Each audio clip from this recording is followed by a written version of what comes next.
entertainment and great speakers here for you today. My name's Robert Berry, and welcome. You do see here the banner, Unite for Liberty, and we'd like to encourage everybody that's sitting on the outsides and whatnot, go ahead and join us in the middle here. There's some really friendly people over here, man. They're pretty cool.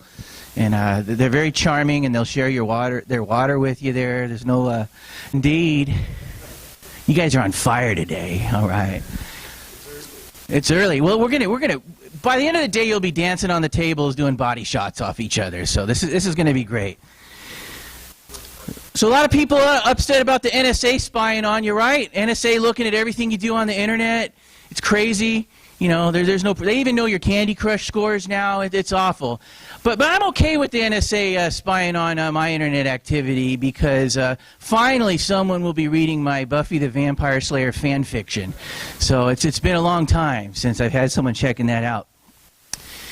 I'm a big fan of television shows. I really love that show where there's those flesh-eating monsters that roam around, and people are trying to get away from them. They crave human flesh. What's the name of that show again?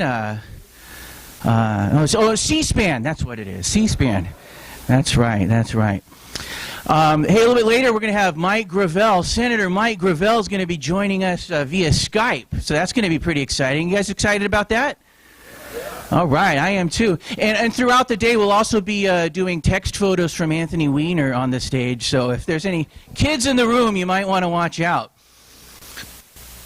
So I believe we've got another speaker coming up here. Is Janine Kloss here? Janine Kloss? Here she is. She is the secretary and super hard worker of the California Libertarian Party. Let's give it up for the woman who put all of this together, Janine Kloss.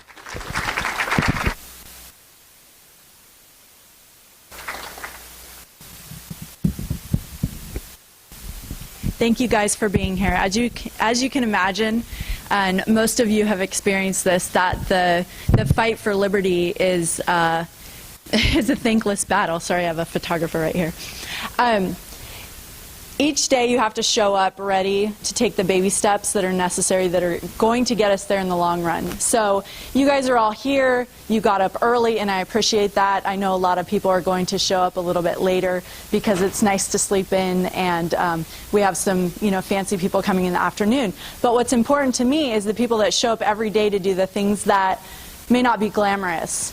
So you guys are here, and I really appreciate that. And what I want to talk to you about is why we put this event together. So the concept behind it was to bring together people that have a common function. So we want liberty, right? Do you guys want liberty? Yeah. Why?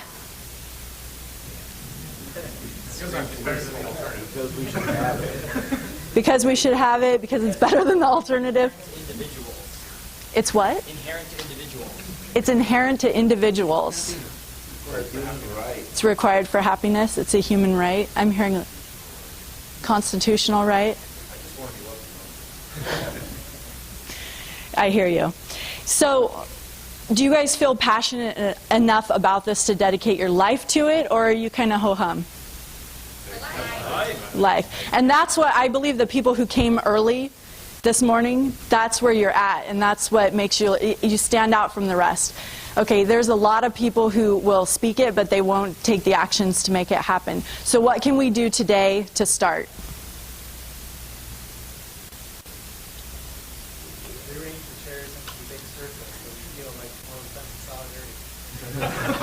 I love it. I don't think the hotel would love it, but I love it.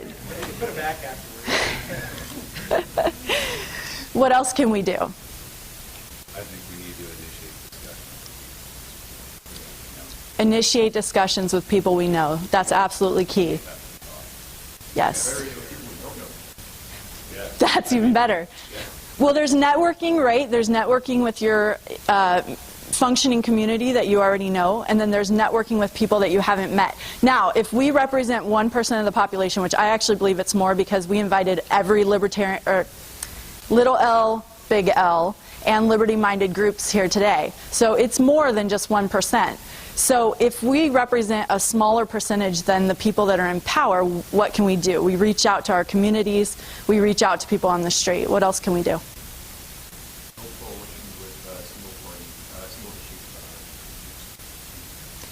I like that. So I know that the libertarians do that in some fashion. Sometimes they're controversial. Sometimes people can't get on board with that.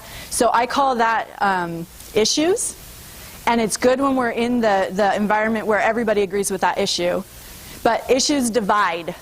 So especially when they talk about wedge issues, those are meant to make us fight each other. Okay, what's in the best interest of you and me as individual citizens is to work together and to retain the rights that we have, or whatever word you want to call it. Some people don't agree with that, but whatever freedom we have that we want to retain, we have to work together. So what we're doing right now is we're getting manipulated. We're getting manipulated by issues. What's a huge issue right now? Anybody? Whoa, that was all at once. Can you? Shutting down the government? Shutting down the government, Syria. Are you mic'd?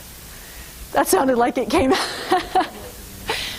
So, there is. Obamacare is a great example, right? So they're telling people that this is going to help save humanity, but we all know that that doesn't work, right? I hope everybody in here knows that doesn't work. First of all, not everybody does the modern medical care system, right? And yeah, me too. And secondly, socialized medicine is there's so many problems with it. Anyway, I'm not going to go into that. So another wedge issue, if you will, is abortion. That divides people like no other. Another one is the bathroom bill, divider, right? So what we need to focus on, what I urge you guys to focus on, can you get him mic'd up? What I urge you guys to focus on is not the things that divide, especially when you're in a crowd of people who don't all agree with you already, but focus on the solution. And can anybody tell me what the solution is? Right? Unite for liberty. There's a reason for that. What? Cooperation and collaboration. That's what we're trying to do here today. So when we can focus on the solution rather than the issues, then that's a uniting factor that will bring everyone together and move them in the same direction. So that's what we want to do. That's the goal. And if you guys can work on that every single day, like that takes my effort and the other people in here that work on liberty every day, and it multiplies it. And if you go out and tell your family and friends, that multiplies it. So that's the point of today. I think our next speaker is here. Do you want to? Okay, thank you guys so much for putting up with my questions, and I'm sure I'll be back up here talking to you again soon. Ladies and gentlemen, good morning. Good morning. And my fellow Americans, another good morning. I was born in Singapore, and I live here right in Manteca. I have 2 children, and one goes to Berkeley, another one is working. And this is a Saturday morning, and we have so much to do,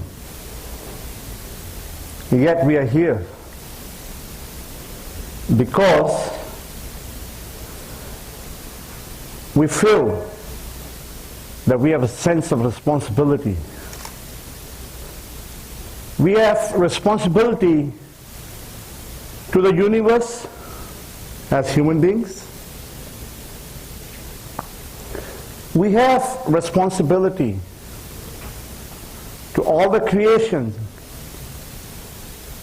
We have responsibility to this world.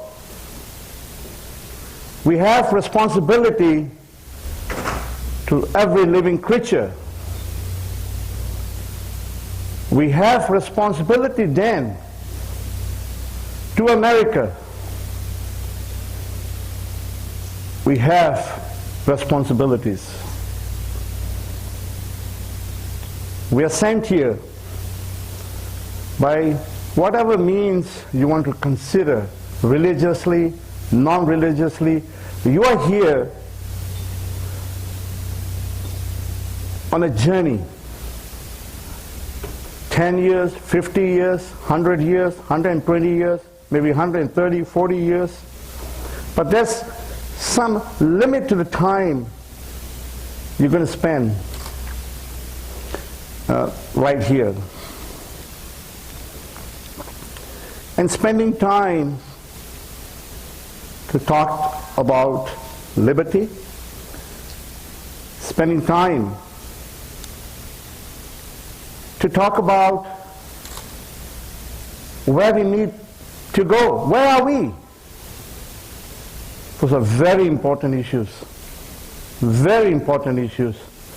We might not see the fruits of our talks today, but we are doing the most unselfish thing. We are doing it for tomorrow. We are doing it for future generations. We are doing it from the most important, powerful country in the world, and not just armed power I'm talking about, a country which has been given resources, which has been given time to develop unmolested. So much has been given, and it's time that we accept these gifts and see what we want to do with them. For ourselves, for our children, for our nation, more importantly, for our neighbors next door, our human brothers and sisters across oceans.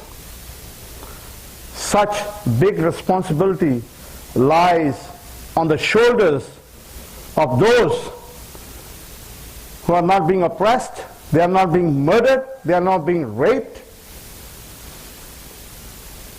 They don't have dictators on the front of the hotel making sure you don't enter, and only those enter who speak the language of the oppressor. And we are very fortunate. But this good fortunes, you don't nourish the tree of good fortune, the fruits of fortune will cease. And that's where, in this particular time, this particular place in history, that America and Americans have to play the most important role they have ever had to do in this ever-changing world of conflicts of ideology, conflicts of greed. The world is crying for austerity. And it all starts here today. It starts now, this very Saturday, in this very room. It can be done, it can happen.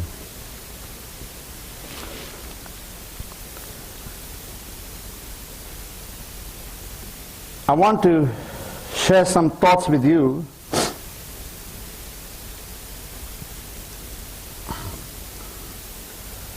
What is the situation today? Today, I'm going to borrow some teachings of some great people, like the founder of the Sikh religion, the youngest religion in the world.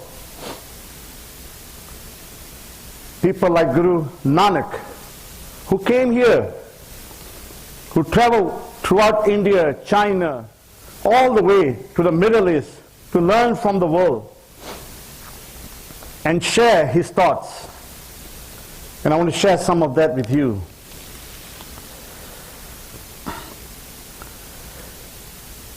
Nanak says, the beggar is known as an emperor, and the fool is known as a religious scholar. A person who doesn't have any money, he is pretending to be the emperor of the world. Might resonate right here at home. We are on the verge of bankruptcy. We have no money, but we are acting as though we are the emperors of the world.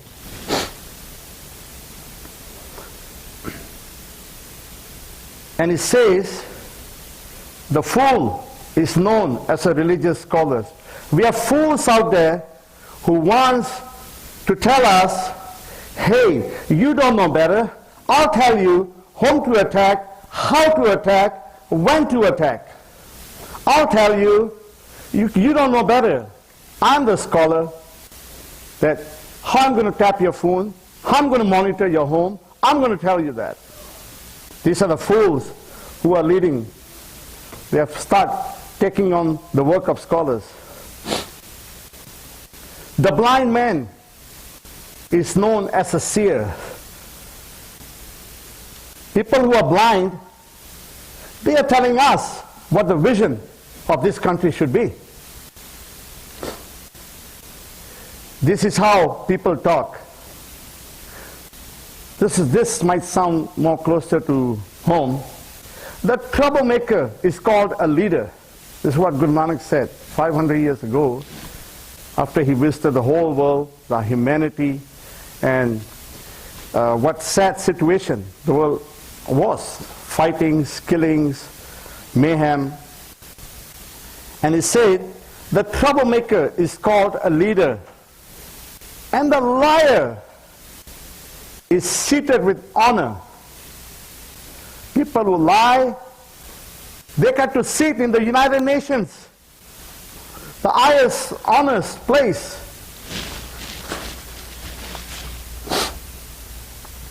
And it says, deers, falcons, and government officials are trained and clever. Then they send people down to you. They train more of their kind, some for 50,000 a year, some for 100,000 a year, you know. And they bring more of their kind to do their dirty work. And they set traps for their own kind. So this deer is trained, is sent to Sacramento, and everybody is told, oh, let's go this way. That's a nice valley. Let's go and eat the green grass over there. But this deer is sent here by people who are blind, by people who are non-scholars, who claim to be scholars, visionaries who claim to be visionaries, and they come here. And they take more of us towards paths of destruction. And this is what the hunter does with the deers and falcons, to bring more of their very own kind to places of despair.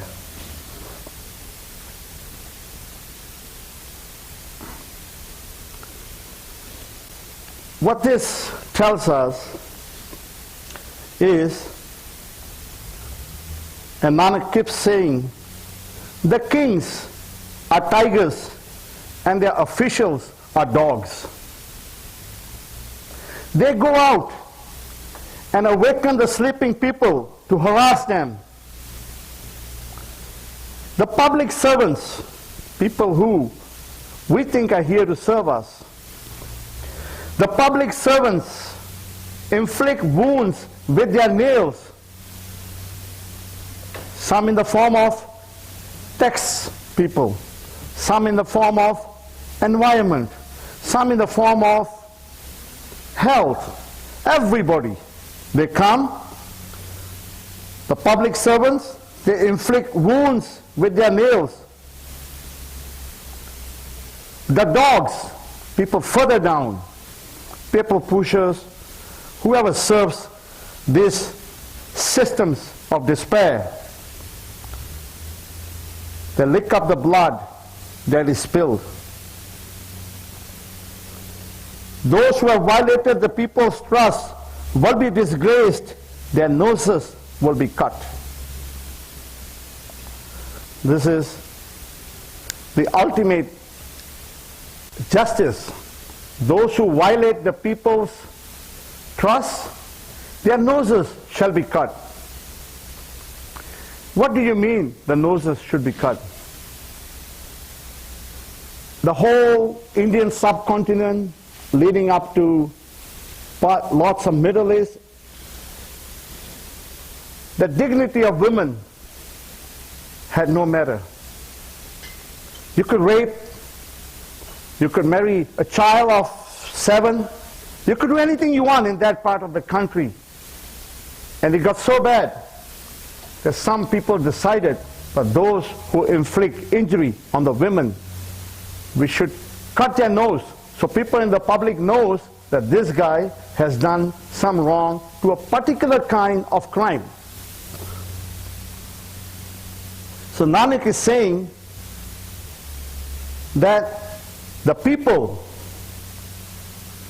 would retaliate, and those guys who have done harm to the people and their future, their children, their countries, their noses will be cut.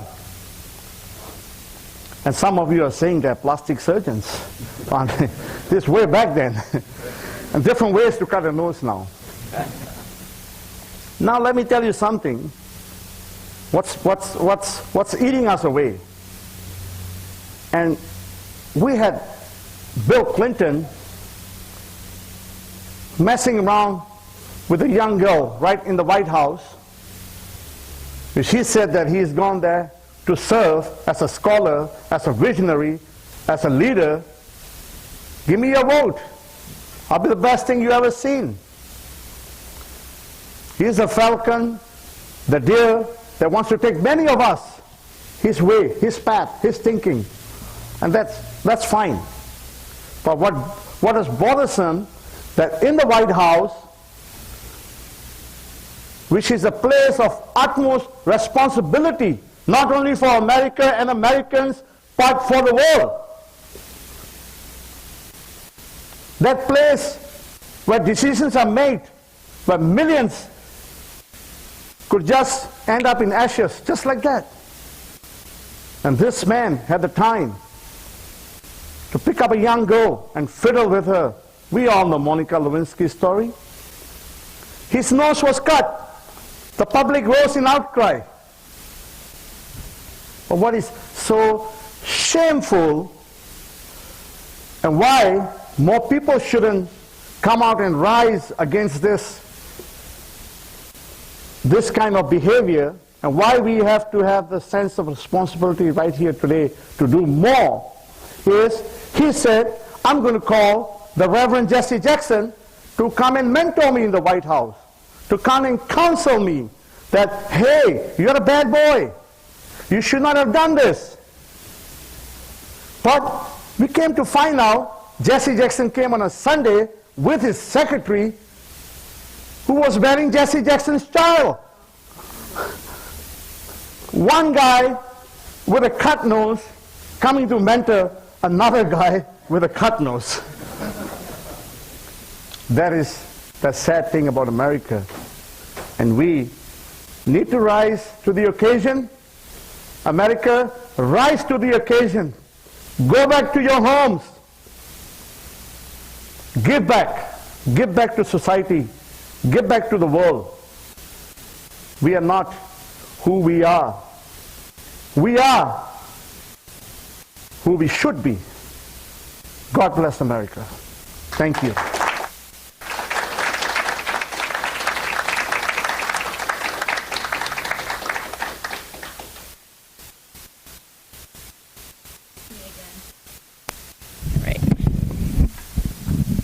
Thank you so much, Mr. Bender. I appreciate you giving us a perspective that not all of us have inherently. So I really appreciate you being here. Can you guys hear me? Okay. So we have someone here, and it's kind of exciting because this is kind of a current event, and he's not on your schedule. But I want him to talk to you guys because he's experienced. Thank you. Is that better? He's experienced limitations on his freedom of speech in the last week. Yes. So he's representing Students for Liberty, and I'll let you tell his story, but this is Rob Van Tynen, and he has experienced just firsthand oppression within the last week. So I thought it was really interesting, and I want him to talk with you guys a little bit.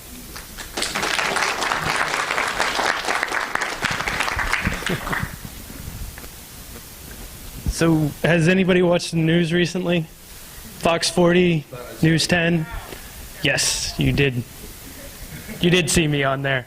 I had a couple of interviews yesterday that aired last night.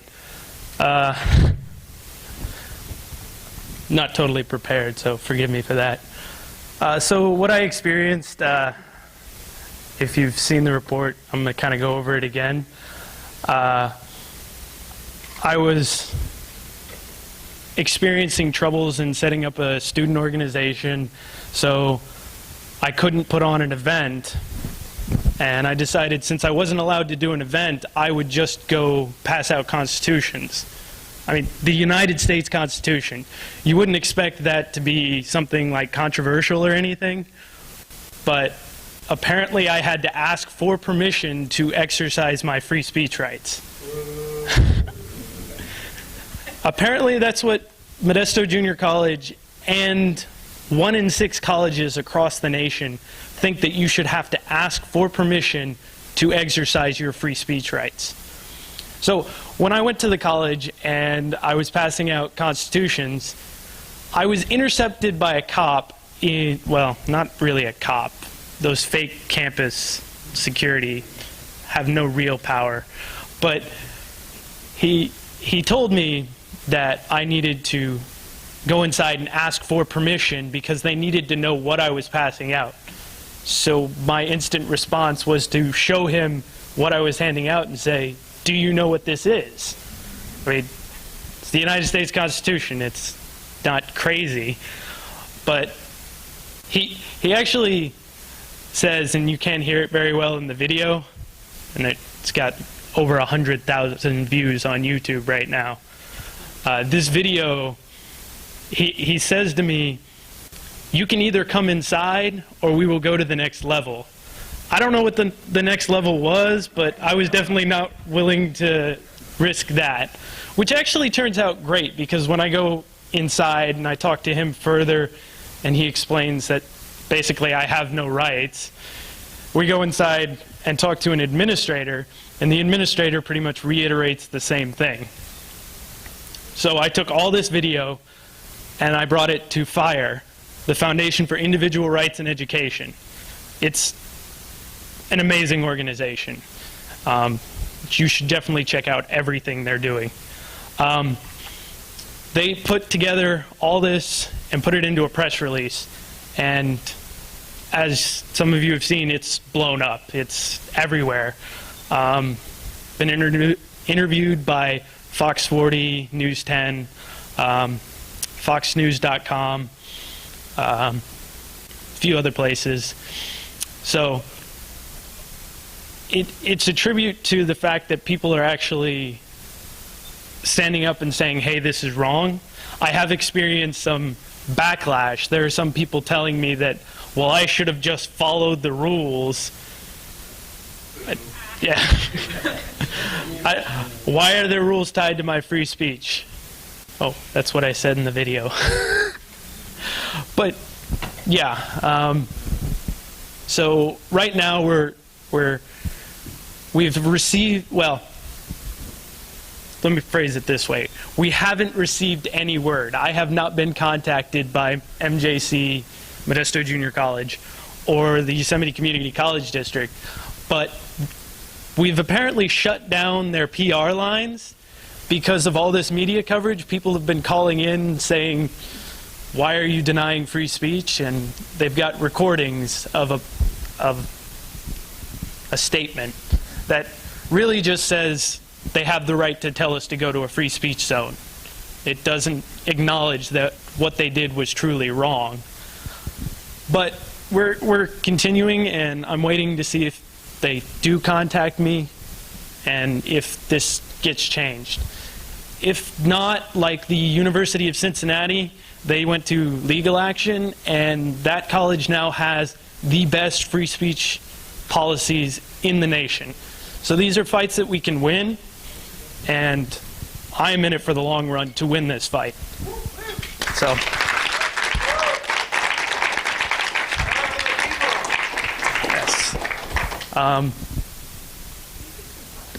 Yes, if anybody has any questions. What's your name? I am Robert Van Tynen.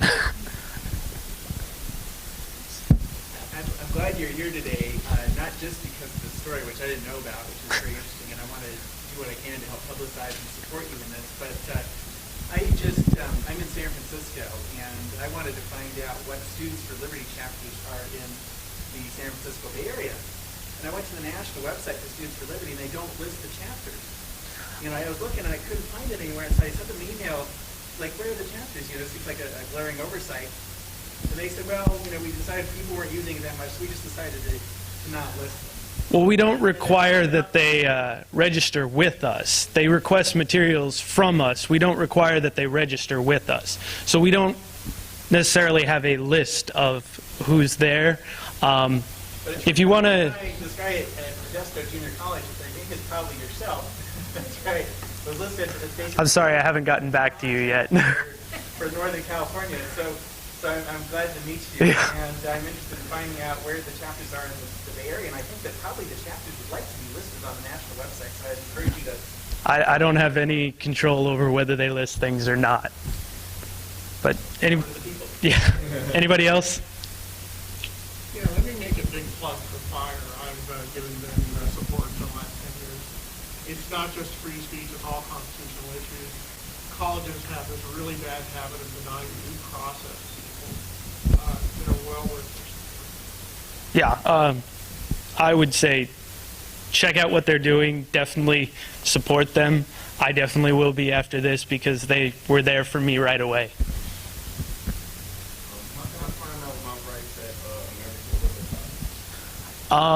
I would say go to your school, find student handbooks and check that, but also go to thefire.org. They have a list, a database of schools, and they have a street light type thing where a green light would be liberalized policies. They're free to say and do what you like within reason, of course. A yellow would be something that's kind of iffy that they could use in a bad way, or a red light, which means they have unconstitutional speech policies. So you can definitely check that out on the website. Or you could do what I did. I guess I shouldn't encourage it. I shouldn't necessarily encourage it, but yeah. Robert, how many constitutions had you handed out by the time this happened, and what was the reception of those you handed them to before the campaign? I would guesstimate, I didn't count, I went out with around 150 constitutions. I would guesstimate we passed out roughly 50 before the campus security came over. And for reception, mostly positive. A couple people looked at me like I was crazy because I was offering them a constitution, but most people were actually interested and wanted a copy. So it was definitely positive from a student perspective. Did you get any negative feedback from students? I've actually, earlier I was discussing with someone about another student who happens to be in the Interclub Council group on Facebook, had some very negative things to say to me, but none of it is tied to the fight over free speech. So I'm not sure. I think they're just upset that I've given bad press to MJC. So I can't say for sure that anybody's truly upset from the student perspective. I have found some forums where people have nasty things to say about me on the internet, but people have too much time. This is very true.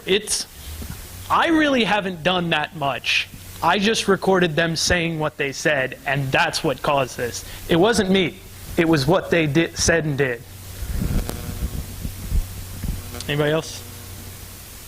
When's the next event and how can we join it? I don't have anything planned right now. As I was telling the Fox 40 newscaster, I don't have anything planned. I'm focusing on getting my student group started. Young Americans for Liberty is the student group that I'm starting. So I'm focusing on that, and then we'll see. Do you have any phone numbers, email addresses, names of people that we can contact at the college to tell them how we feel about this, and for the people watching on the internet to stream video here? I would say go to thefire.org. They have it. If you go to it's right on the front page. As soon as you go into it, it shows the case, and you just click to see more, and it says take action now at the bottom.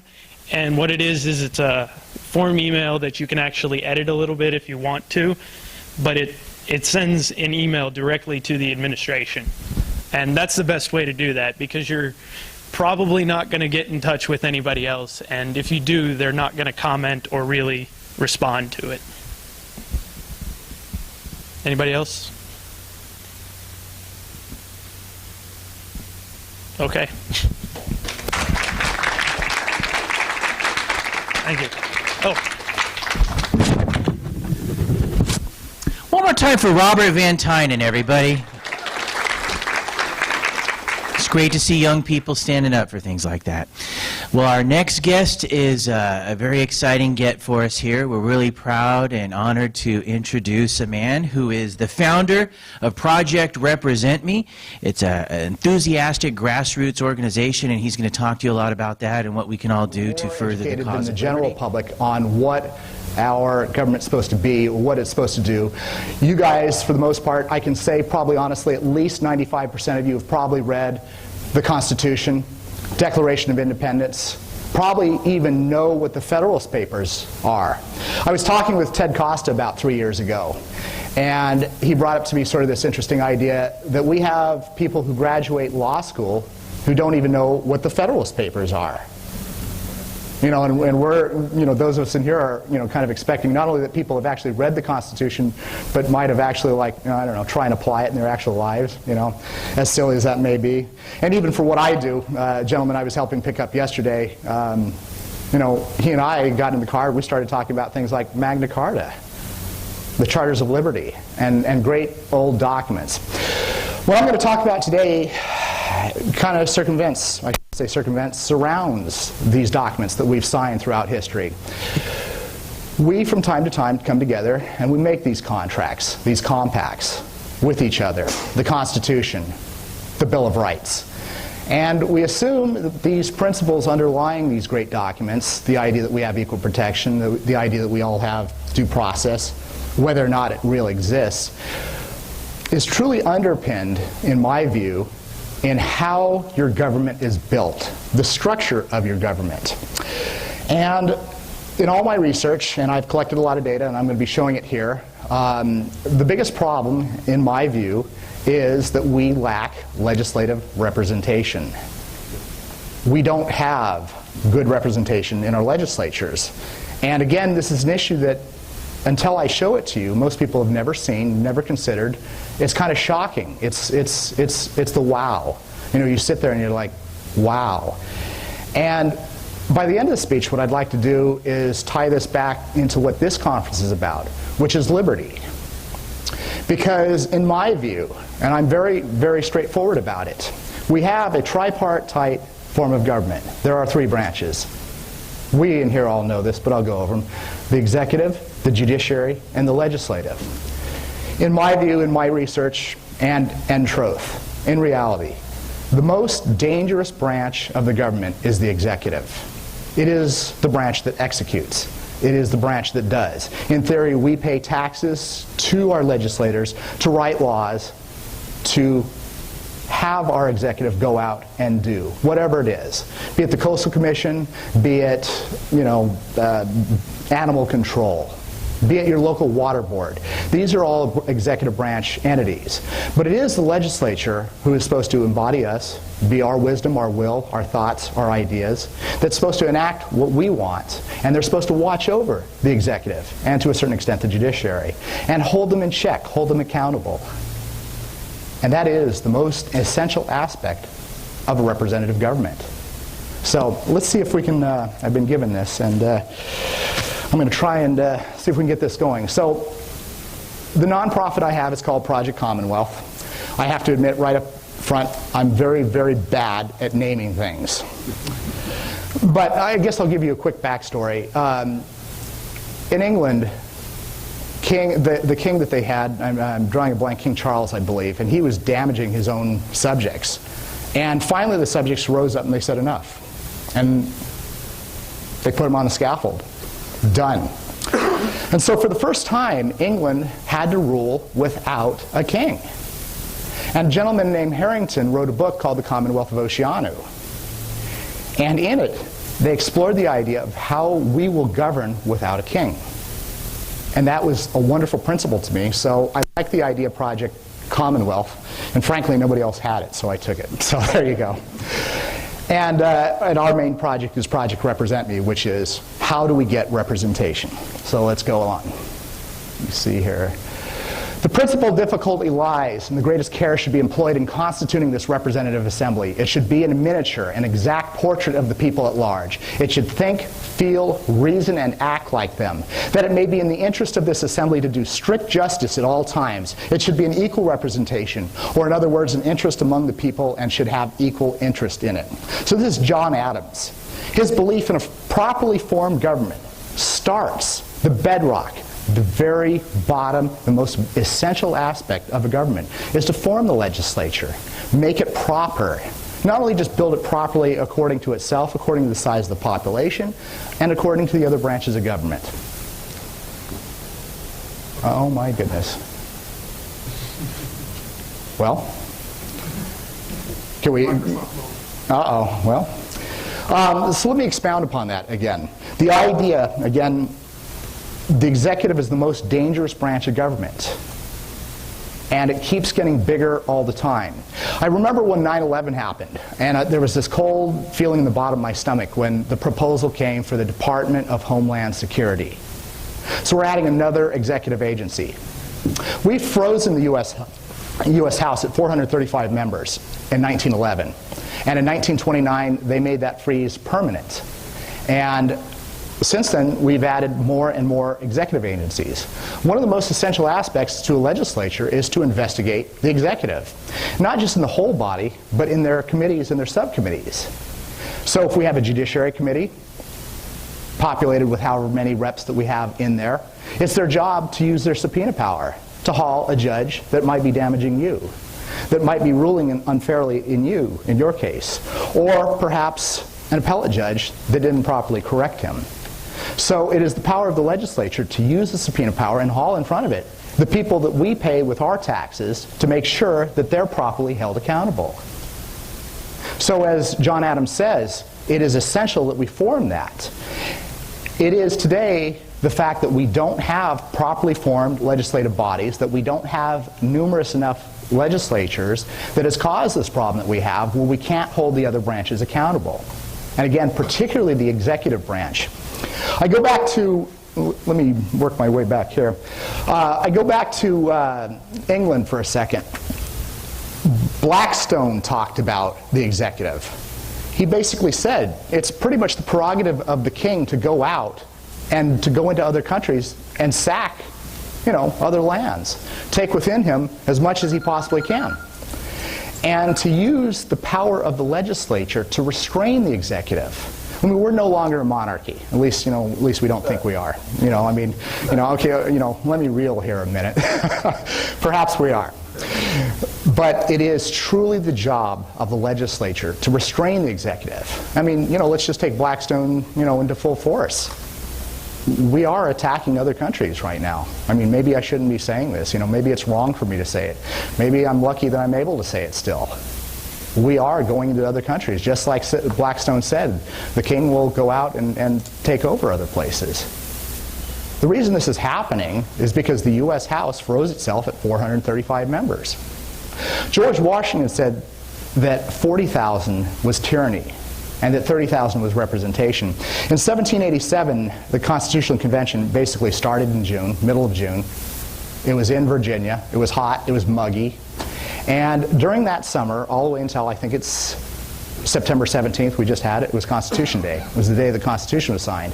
It was really hot and muggy. And during that whole time, they argued, you know, all the 6 articles, you know, in various detail, particularly Article 1, which has the most clauses. Article 1 is Congress. It is the decentralized power. That is the absolute proper place for most of the power to be placed. Not in Article 2, not in the executive. Wow. I'm in the middle of flow, so let me do this. So it is most important that we place most of the powers in the legislative branch, not the executive. It's not proper to give the executive the power of war. He's supposed to consent from Congress, because Congress is supposed to be decentralized. It was supposed to be where the rest of us would have access. We all know we cannot have access to the chief executive. We're supposed to have access to our reps, and that's why it's essential that you have a large representative body. So let's see here if we can get this. So a small representation can never be well informed of the circumstances of the people. The members of it must be too far removed from the people in general to sympathize with them, and too few to communicate with them. So when George Washington, Federalists were arguing that 30,000 was representation and 40,000, the anti-Federalists were arguing, they said, you're crazy. One person cannot represent 30,000. And the way that the Federalists and George Washington justified it is they said, well, only white men can vote. So it'll be 1 rep for every 30,000, but really it's 1 to every 5 to 6,000. And they were trying to stay consistent with what Montesquieu said. Montesquieu was somebody that they all looked forward. At the state legislatures at the time, representation was anywhere between 500 to, you know, basically 5,000. And so they were trying to justify that there'd be 1 rep for every 30,000. And unfortunately, I think this was a reaction to Shays' Rebellion. That Shays' Rebellion were a bunch of patriotic people who went out and fought the Indian Wars, and they came back to find that their houses were taken. And they went into the local courts in western Massachusetts, and they said, you know, this has got to stop. And unfortunately, as much as I respect George Washington, what did he do? He put him down. So after Shays' Rebellion, they locked representation at a very large level. I think that was a reaction, and I think that's the big problem. Anyway, so we have in California 40 senators and 80 assembly members, and we have about 40 million people. So a quick question is, can 80 assembly members, which is the lower chamber, the chamber is supposed to be most in tune with the common citizen, can they represent 40 million? You don't have to answer, but I think we all know. So this was put back. The best represented state in the Union is New Hampshire. Their lower chamber has 400 representatives, and people are sometimes shocked by that. You know, 400, how can you have that? I mean, one of the biggest things is, can a representative chamber, if it gets too large, you know, can it function? You know, can it do its job? I don't know if this is quite 400. I haven't counted them, but this is their lower chamber. I wish we could blow this up a little bit. If you look at it, they're not polished. They're not professional. A legislature,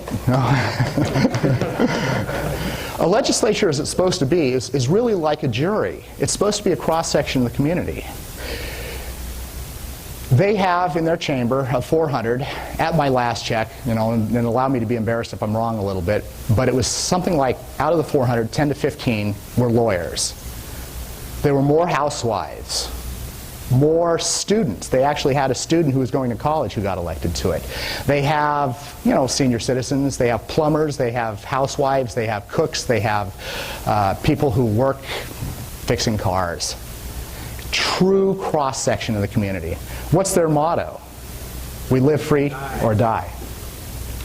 It's this ability that they have representation close to the citizens that gives them the ability to do this.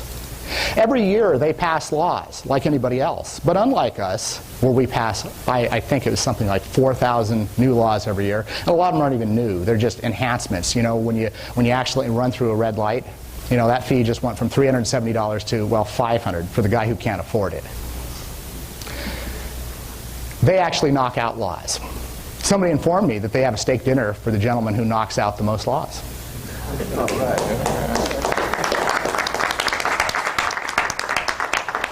I like to tell people more laws are not liberty. Laws are a constraint. I actually believe you can actually run a government just on the Constitution if you really had to. I'm willing to say that we probably need some laws. I didn't bring it. I have a copy of the Penal Code. And that one's 10 years old. I picked it up for $2. It's huge. At any point in time, any one of you in here can get whacked for any one of the provisions that you either knew or didn't know about. It's because a small legislature can write laws really fast.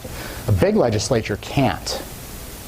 And they have the time to sit down and not only ask you, do you like the law that they made? They can actually say, is there a law that you'd like to see in place? Not the lobbyists, not the people with the money. These people make $100 a year. It's actually, in the Constitution, it says $200 per 2 years. The one problem with New Hampshire is they have a small Senate. It only has 24 members. It needs to be increased. And not only that, they froze in the House at 400 some time ago. It needs to be increased also. That's just my opinion. But don't let the perfect be the enemy of the good.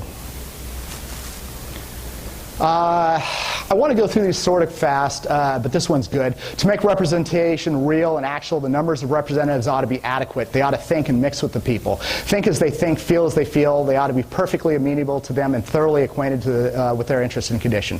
So this means adequate numbers.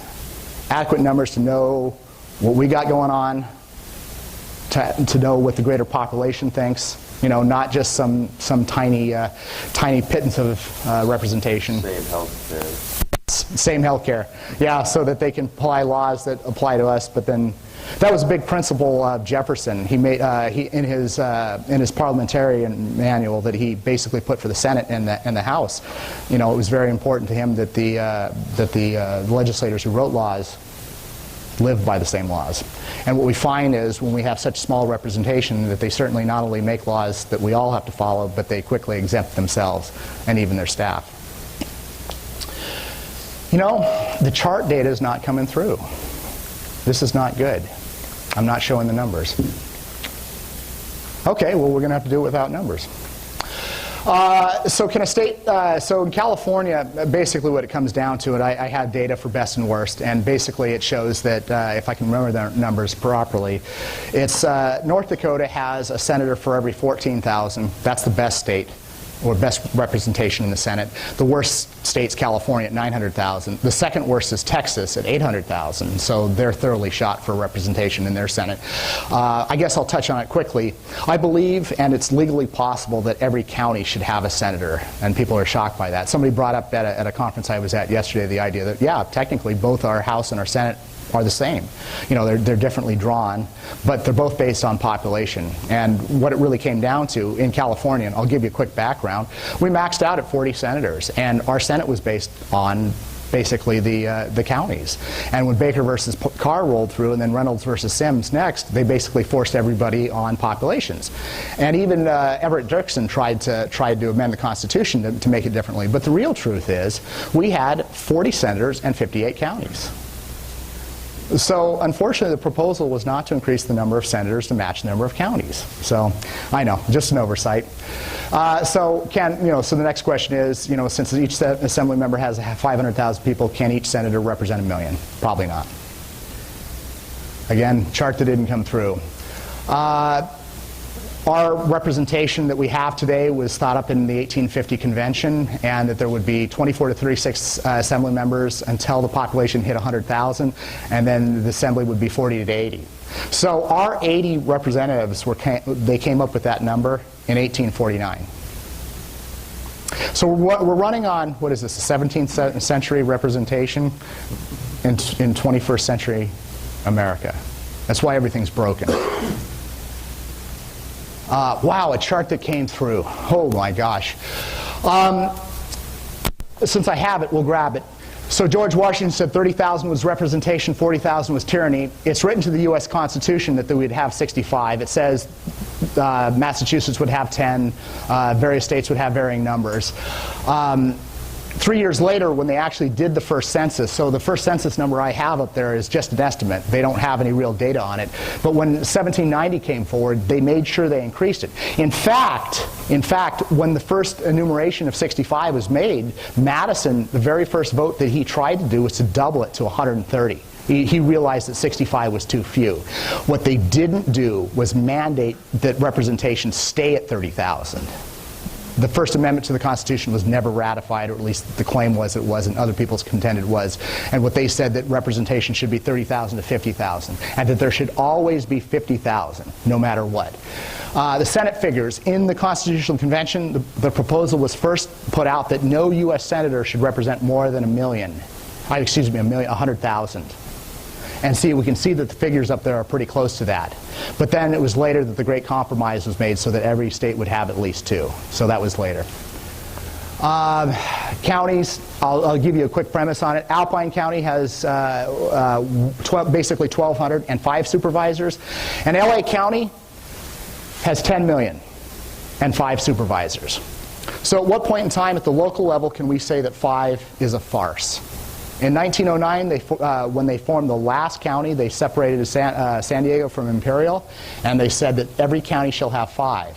And what was interesting is some counties even had 7. So it forced representation down. So at some point in time, can we say that Alpine's probably properly represented with 5? You know, and maybe we can even say Sierra with its 3,200 people. Yeah, 5's probably adequate. But if we get up to Lassen with 34,000, you know, 5 is probably not enough. So, anyway, I wish I had more, but I think I have to cut it off. My organization is Project Commonwealth. Our main project, Project Represent Me. If you come to our website, projectrepresentme.org, I'd greatly appreciate it. Thank you.